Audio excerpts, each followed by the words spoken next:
Dr. Mattei, take it away. Well, thank you. Let's get started. I'm going to talk to you a little bit about CT and AI and what can we do with it. So these are the tools of the trade, a little bit of a cartoon where you have invasive angiogram, coronary CT, and SPECT, PET, and CMR. So basically, when you're talking about invasive angiogram, you're just looking at a luminogram. It's very hard to see plaque there. Sometimes you can see the calcifications, but it's certainly difficult to appreciate the burden of plaque unless you do OCT or something like that, which is impractical for those purposes. Coronary CT, you have the lumen, you have the plaque, calcified, non-calcified. You can appreciate and have a sense of what it is. However, to assess the hemodynamic significance, you need more help, like with FFRCT, which we will talk a little bit more about that. And then you have perfusion testing, where, with perfusion testing, you might have a non-contrast CT if you do PET or SPECT, but you only can see calcified plaque. And it's important really to see the whole spectrum of calcified and non-calcified plaque to assess what's going on with the patient. So all of us are familiar with FFR, so which you have a method, and different, you have DFR, IFR, different methods to assess the hemodynamic significance of a lesion.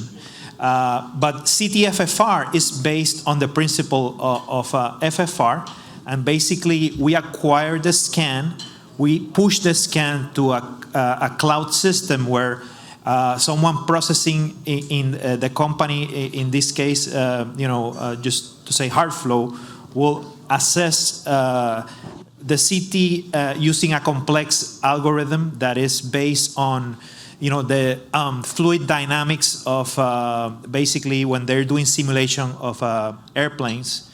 So basically that model of data, and that's why we give nitro to the patient. It's important to give nitro because we have to model with maximal hyperemia. So if we don't give nitro, we're going to get equivocal or an inaccurate value. And then after that, they send you back the model after the analysis is done to assess whether there's a significance of a lesion or not. The important thing to remember is that for the interventionals here, the FFRCT cartoon depicting the different values is like doing a pullback, like an FFR pullback. So across the spectrum of the vessel, you're going to see different values that you can assess in the cloud website. So basically, how good is FFRCT? So this was a very ambitious study of 208 patients. They all underwent CAD, SPECT, PET, CT, and CT-FFR. And basically, these are the ROC curves. And certainly compared to all the modalities, you have that FFR with CCTA tends to be really the one with the AUC of 0.94. And this is ischemia per vessel. Talking about sensitivity and specificity for ischemia per vessel. So it's a well-validated technique. Also, there's a lot of data sets have been used from clinical trials and other retrospective studies, and the value of FFR, whether it's less than 0.8 or more, will tell you the prognosis for that patient very well, and this has been looked at death or MI. So it's very important to understand that this is a very well validated measurement. For the guidelines, for chest pain guideline, the indication is a two-way because we need more data. But with the data that we have, the writing committee felt very eager to recommend, and it's a tool that we use and we have in our institution and in many others here. So that's for FFRCT. As for AI quantification for plaque, if you try to do it yourself, you're going to take like 4 or 5 hours. It's impractical. So AI is very potent in regards that it helps you expedite all this analysis. Of course, we have to see if it's well done or not. But you're able to see calcified and non-calcified plaque. Remembering that calcified plaque is the stable one, and then there's a non-calcified plaque like low attenuation, which tend to be more vulnerable or portends a higher risk. So there's a well-validated AI assessment of plaque, where it has shown that, depending on how much plaque you have, the prognosis. So this is just one study.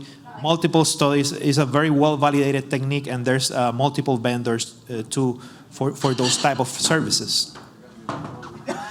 I collaborate with one of the vendors where we basically look at a employee health program. We'll scan the patients free of cost, paid by the healthcare system, and basically we found that if you look at the ASCVD risk scores, many patients that were low risk had a high burden of plaque, talking about 10 to 20% of percentage adenoma volume. And even when you look at categories of risk, you always are going to find patients at a higher risk by plaque, but not necessarily by ASCVD risk score. And this is not only the data set that shows that, but many other data sets have shown this.